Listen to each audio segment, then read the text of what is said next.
अस्सलामु अलैकुम वरहमतुल्लाहि वबरकातुहु। रब्ब इश्रह ली सदरी वयस्सिर ली अम्री वहलुल उक़दतम मिन लिसानी फ़यफ़क़हू क़ौली। இன்னைக்கு நம்ம பார்க்க போகிறது கவனிக்கப்படாத பாவங்கள். பாவங்கள் அப்படின்னா அதில் பல வகை இருக்குது. சின்ன பாவம், பெரும் பாவம் அப்படிலாம் இருக்குது. ஒரு பாவம் நம்முடைய கண்ணில் அது ரொம்ப சின்னதாக தெரியும், அது அல்லாஹ்கிட்ட பெரியதாக தெரியும். பெரும்பாவத்தை எடுத்த உடனே அதனுடைய ஆரம்பத்திலேயே செய்ய மாட்டோம். சின்ன சின்ன பாவங்களாக நம்ம ஆரம்பிப்போம், ஷைத்தான் செய்ய வைப்பான். சில நேரங்களில் அந்த பாவம் நம்மளை கவனிக்காமலே நாமளே அதை கவனிக்காமல் செய்ய ஆரம்பித்து அது பழக்கமாக மாறி இதெல்லாம் ஒரு விஷயமா, ஊரில் உள்ளவங்கள இதை விட மோசமாக இருக்கிறாங்கல்ல, நம்ம அப்படியா இருக்கோம் அப்படின்னு சின்ன விஷயம் இதுதான் அப்படின்னு சொல்லி ஷைத்தான் என்ன செய்வான், நம்மளுக்கு சமாதானம் செய்வான். ஒன்றும் பிரச்சனை இல்லை, நீ பண்ணுன்னு சொல்லி சின்ன சின்ன பாவங்களாக செய்ய வைப்பான். அப்போ சின்ன பாவங்கள் தான் பெரும் பாவமாக மாறி அது நரகத்துக்கு அழைத்து செல்லக்கூடியதாக மாறிடுது. இந்த ரமலானுடைய மாதத்தில் அதோடைய முக்கியமான சிறப்பு என்ன தெரியுமா? நம்மளுடைய பாவங்கள் மன்னிக்கப்படுது. பாவங்கள் மன்னிக்கப்படக்கூடிய இந்த மாதத்தை நம்ம அடைஞ்சிருக்கோம், அல்ஹம்துலில்லாஹ். நபி ஸல்லல்லாஹு அலைஹி வஸல்லம் சொல்கிறாங்க, நபி ஸல்லல்லாஹு அலைஹி வஸல்லம் ஒரு முறை என்ன செய்கிறாங்க, 3 முறை மெம்பரில் ஏறும்போது ஆமீன் ஆமீன் சொல்கிறாங்க. சஹாபாக்கள் எதுக்காக ரசூல் அதை சொன்னீங்கன்னு சொல்லி கேட்குறாங்க. அப்போ நபி ஸல்லல்லாஹு அலைஹி வஸல்லம் சொல்கிறாங்க, ஜிப்ரீல் அலைஹிஸ்ஸலாம் என்கிட்ட வந்து 3 விஷயம் சொன்னாங்க. ஒன்று, யார் தாய் தந்தையரை அவங்கள பார்த்துக்கலையோ கவனிக்கலையோ அவங்க நாசமாகட்டும் அப்படின்னு சொல்லி சொன்னாங்க. நான் அதுக்கு ஆமீன் சொன்னேன். ரெண்டாவதா, என்னுடைய பெயர் உச்சரிக்கப்படும் போது யார் செலவாத்து சொல்லலையோ அவங்க நாசமாகட்டும் சொன்னாங்க. அதுக்கு நான் ஆமீன் சொன்னேன். மூன்றாவதா, ரமலானை அடைஞ்சும் அவங்களுடைய பாவங்கள் மன்னிக்கப்படலையோ, யாருடைய பாவங்கள் மன்னிக்கப்படலையோ அவங்க நாசமாகட்டும்னு சொன்னாங்க. அதுக்கு நான் ஆமீன்னு சொன்னேன் அப்படின்னு சொல்லி சொல்கிறாங்க நபி ஸல்லல்லாஹு அலைஹி வஸல்லம். அப்போ நம்ம ஒவ்வொருத்தவங்களுக்குமே ரமலானுடைய எதிர்பார்ப்பு எப்படி இருக்கும்? நம்மளுடைய பாவங்கள் எல்லாம் மன்னிக்கப்படணும் அப்படின்னு சொல்லி அப்படி தானே எதிர்பார்ப்போம். நம்ம அன்றாட வாழ்க்கையில் சில பாவங்களை தெரிஞ்சும் செய்வோம், சில பாவங்களை நம்மளை தெரியாமலே அறியாமலே செய்வோம். அதனால் நம்ம மன்னிப்பு கேட்கும்போதே அல்லாஹ்கிட்ட எப்படி கேட்போம், யா அல்லாஹ், நான் அறிஞ்சும் அறியாமலும் செஞ்ச பாவங்களை எல்லாம் மன்னிச்சிடியா அல்லாஹ் அப்படின்னு துவா செய்வோம். ஆனால் ஒரு சில பாவங்களை அது பாவம் அப்படின்னு தெரிஞ்சும் அதை பற்றி எந்த ஒரு கவனமுமே இல்லாமல் அதை நம்ம செய்யக்கூடியவங்களாக இருக்கிறோம். அப்படி நம்மளுடைய வாழ்க்கையில் நிறைய பாவங்களை பட்டியல் போட்டுக்கிட்டே போகலாம். அதாவது நம்ம செய்கிறோம், பாவம் அப்படின்னு தெரியும், அதுக்கு என்ன தண்டனைன்னு தெரியும், அதுக்கு எந்த அளவுக்கு அல்லாஹ்வுடைய கோபம் அப்படின்றதும் தெரியும்.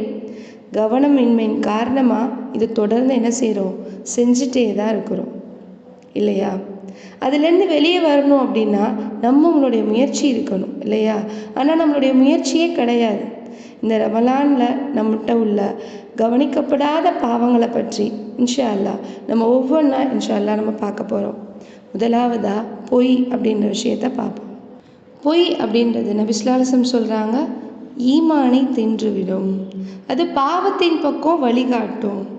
யார் ஒருத்தவன் பொய் பேசுபவனாக இருக்கிறானோ அல்லாஹ்வனை பொய்யன் அப்படின்னு தீமையில் எழுதிடுவான்.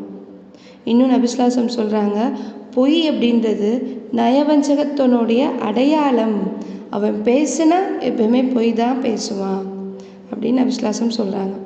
ஆனால் நம்ம தினமுமே தொழக்கூடியவராகவும் நன்மைகளை சேகரிக்கக்கூடியவராகவும் இருந்தாலும் பொய் பேசுவோம். விளையாட்டுக்காக தானே பொய் சொல்கிறேன் பொய் சொல்லுவோம், சிரிக்கிறதுக்கு பொய் சொல்லுவோம், இப்படி பல வகையில் என்ன செய்வோம், பொய் சொல்லிக்கிட்டே தான் இருப்போம். ஆனால் இது முனாஃபிக்தனம் அப்படின்னா கூட சர்வசாதாரணமாக இதை நம்ம தொடர்ந்து செஞ்சுக்கிட்டு தான் இருக்கோம்.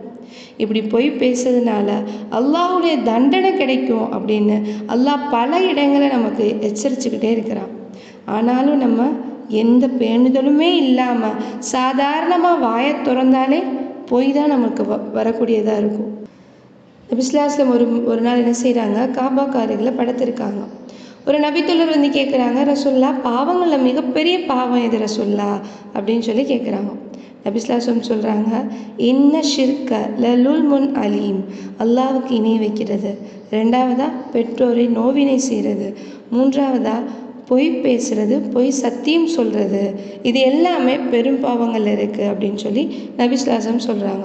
இப்போ பெரும் பாவங்களில் ஒன்று தான் பொய்.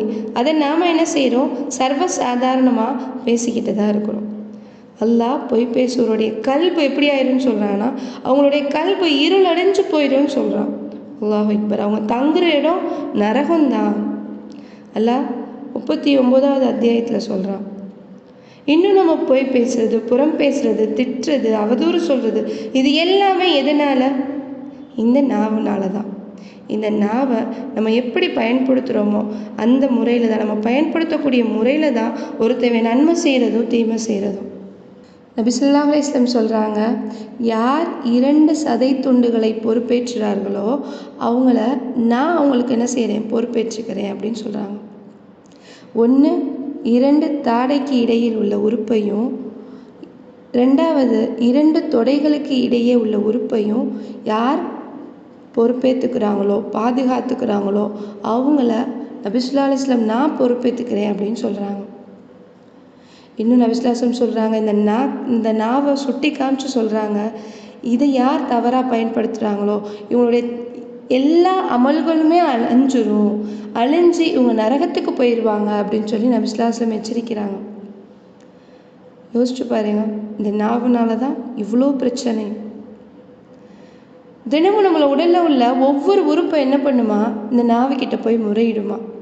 நீ அல்லாவுக்கு அஞ்சிக்கோ, நீ சரியாக இருந்தீன்னா நாங்கள் இன்னைக்கு சரியான இதில் என்ன செய்வோம்? நேர்வழியில் போய்கிட்டே இருப்போம்.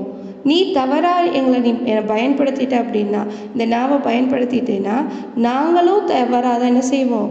இயங்கக்கூடியவங்களாக இருப்போம் அப்படின்னு சொல்லி ஒவ்வொரு உறுப்புகளும் இந்த நாவுக்கிட்ட போய் முறையிடுமா. இப்படி பொய்கள் பல விஷயங்கள் என்ன செய்யுது? இருந்துக்கிட்டே தான் இருக்கு. முதலாவதாக அல்லாஹ் மீது பொய் சொல்கிறது. பொய்கள் பல வகை இருக்குன்னு சொன்னோம் இல்லையா? அல்லாஹ் மீது பொய் சொல்கிறது. பல தெய்வங்கள் இருக்குது அப்படின்னும் அதுக்கு உருவம் கொடுக்குறதும் அல்லாஹ் மீது பொய் சொல்கிறதாகுது. இப்போ நம்ம சாதாரணமாக பேசக்கூடிய பேச்சில் சொல்வோம், எம்மதமும் சம்மதம் அப்படின்னு சொல்லுவோம். இது அல்லாஹ் மீது சொல்லக்கூடிய பொய்யா இருக்குது. ஏன்னா அல்லாஹ் கிட்ட ஏற்றுக்கொள்ளப்படக்கூடிய மார்க்கம் இஸ்லாம் தான். இன்னும் நம்ம என்ன சொல்லணும் அப்படின்னா, லக்கும் தீனுக்கும் வலிய தீன், உங்கள் மார்க்கம் உங்களுக்கு, எங்கள் மார்க்கம் எங்களுக்குன்னு அல்லாஹ் கற்றுக் கொடுத்தானே அந்த வார்த்தையை தான் சொல்லணும். எம்மதமும் சம்மதம்னு சொல்லக்கூடாது. ரெண்டாவதா வியாபாரத்தில் பொய் சொல்கிறது. இப்படி வியாபாரத்தில் பொய் சொல்கிறவனை நாளை மறுமையில் அல்லாஹ் அவங்கள பார்க்கவே மாட்டேன்னு சொல்லி சொல்கிறான். நபி ஸல்லல்லாஹு அலைஹி வஸல்லம் அறிவிக்கிறாங்க.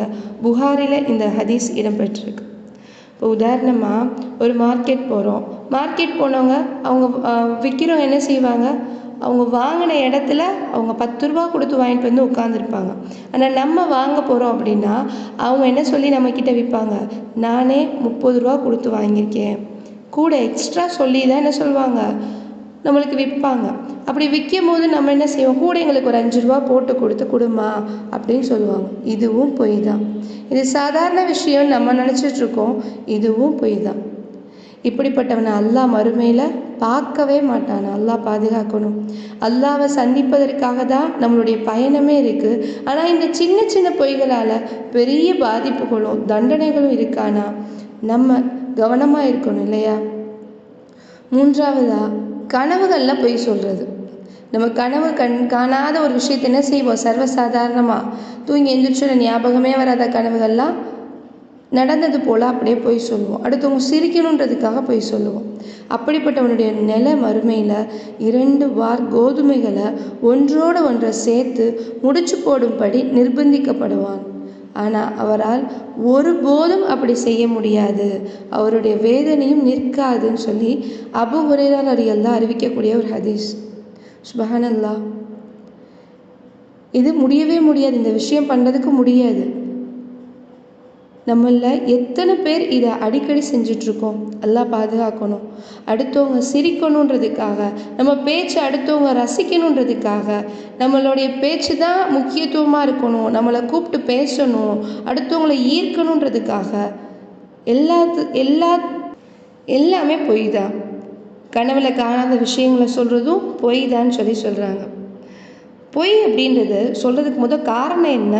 அடுத்தவங்கள திருப்திப்படுத்தணும், அடுத்தவங்க நம்மளை நல்லவங்க நினைக்கணும். இதுதான் முதல் காரணம். யாரை நம்ம திருப்திப்படுத்தணும்? இதெல்லாம் எதுக்கு நமக்கு?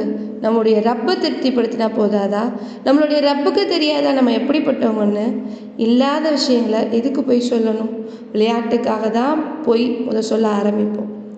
ஆனால் விளையாட்டு வினயமாகும்னு சொல்லுவாங்கல்ல, அதுபோல் நம்மளுடைய சின்ன சின்ன பொய்கள் பெரும் பாவமாக மாறி அது நரகத்துக்கு இழுத்து செல்லக்கூடியதாக இருக்குது. இன்னும் ஒரு பொய் சொல்ல ஆரம்பித்தோம் அப்படின்னா அந்த பொய்யை மறைக்க பல பொய்களை சொல்லிக்கிட்டே இருக்கக்கூடிய சூழல் ஏற்பட்டுரும். அடுத்ததாக குழந்தைகள்கிட்ட பொய் சொல்கிறது. குழந்தைகளுக்கு செய்வதாக சொல்லிட்டு என்ன செய்வோம்? அதோடைய அழுகையை நிப்பாட்டுறதுக்காக அந்த நேரத்தில் பொய் சொல்லுவோம். ஆனால் அதுக்கு கூட நீங்கள் என்ன செய்யாதீங்க, பொய் சொல்லாதீங்க அப்படின்னு சொல்லி நபி ஸல்லல்லாஹு அலைஹி வஸல்லம் சொல்கிறாங்க. உமர் ரலியல்லாஹு அறிவிக்கிறாங்க, பொய் பேசுவதை நிறுத்தும் வரையில் உண்மையான ஈமான் ஏற்படாது அப்படின்னு சொல்கிறாங்க. அப்போ ஈமானே இதில் ஃபுல்ஃபில் ஆகாதுன்னு சொல்கிறாங்க. அல்லாஹ் அக்பர். இன்னும் இந்த பொய்யுடைய தண்டனை என்ன தெரியுமா? மறுமையில் நபி ஸல்லல்லாஹு அலைஹி வஸல்லம் மெஹராஜ் பயணத்துக்கு போயிட்டு வந்தாங்க இல்லையா, அப்போ சொல்கிறாங்க,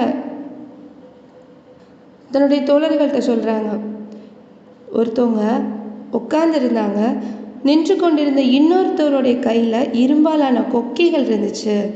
அவர் அதை கொண்டு உட்கார்ந்திருப்பார்.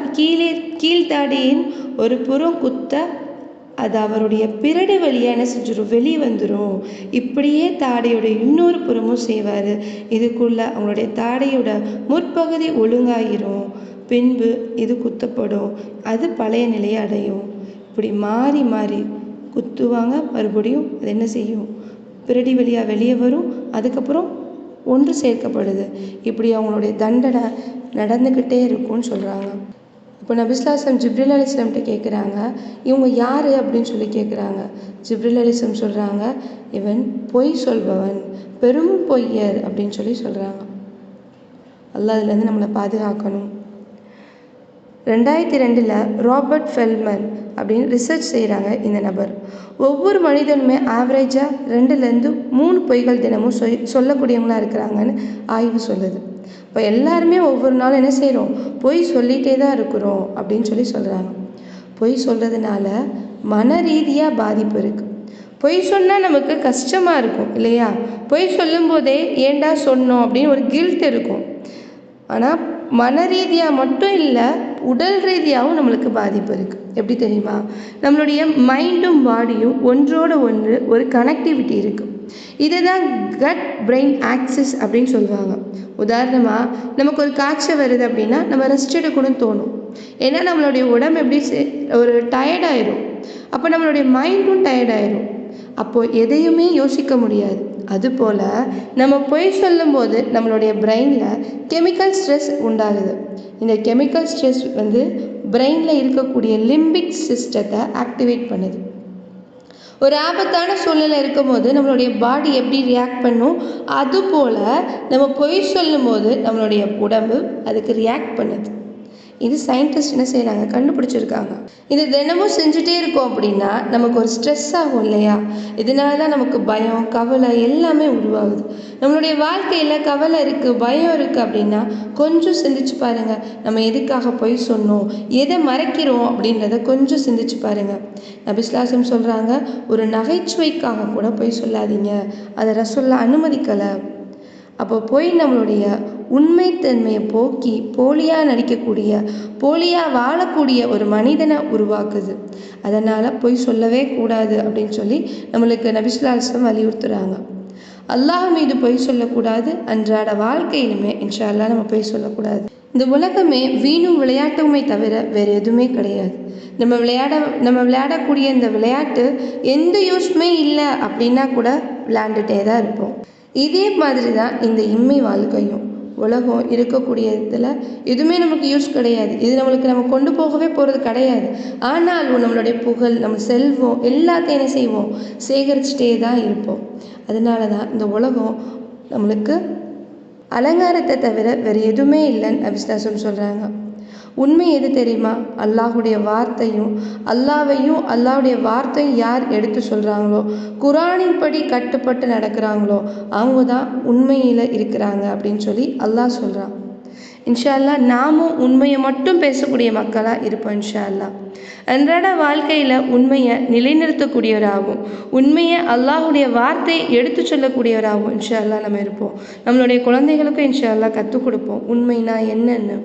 இதன் மூலமாக வெற்றி அடையக்கூடிய மக்களாக அல்லாஹ் நம்ம எல்லாத்தையும் இன்ஷா அல்லாஹ் ஆக்கணும். இன்னும் பொய் சொல்ல அனுமதிக்கப்பட்ட இடங்கள்னும் நபி ஸல்லல்லாஹு அலைஹி வஸல்லம் நமக்கு அனுமதிச்சிருக்காங்க. ஒன்று, 2 பேத்துக்கு ஒரு சண்டை நடக்குது அப்படின்னா சமாதானப்படுத்துறதுக்காக அந்த இடத்துல பொய் சொல்லிக்கலாம். 2வது, போர்க்களத்தில் பொய் சொல்லிக்கலாம். உளவு பார்க்க போகிறாங்கல்ல, அந்த நேரங்களில் என்ன செஞ்சுக்கலாம், பொய் சொல்லிக்கலாம் அப்படின்னு சொல்லி அனுமதிக்கிறாங்க. 3வதா, கணவன் மனைவிக்கு இடையில பொய் சொல்லிக்கலாம். கணவன் மனைவிக்கு இடையில எப்படி பொய் சொல்லுது அப்படின்னா, நல்லாவே இல்லை அப்படின்னாலும் நல்லா இருக்குது சாப்பாடெலாம் சொல்லுவாங்கள்ல, அந்த மாதிரி பொய் சொல்லிக்கலாம் அப்படின்னு சொல்லி அனுமதிச்சிருக்காங்க. அல்லாஹ் நம்மளை பாவங்கள்லேருந்து அல்லாஹ் நம்மளை பாதுகாக்கணும். இந்த ரமலானை நம்ம பாவங்கள் போக்கக்கூடிய ரமலானா இன்ஷா அல்லாஹ் நம்ம முழுமையாக நம்மளை அடையக்கூடியவங்களாக இருக்கணும். நம்ம நிறைய நன்மைகளை சேர்க்கக்கூடியவங்களாகவும் இந்த ரமலான் நம்மளுக்கு உதவி செய்யணும். வாஹிர தவனா அல்ஹம்துலில்லாஹி ரப்பில் ஆலமீன். அஸ்ஸலாமு அலைக்கும் வரஹ்மத்துல்லாஹி வபரகாத்துஹு.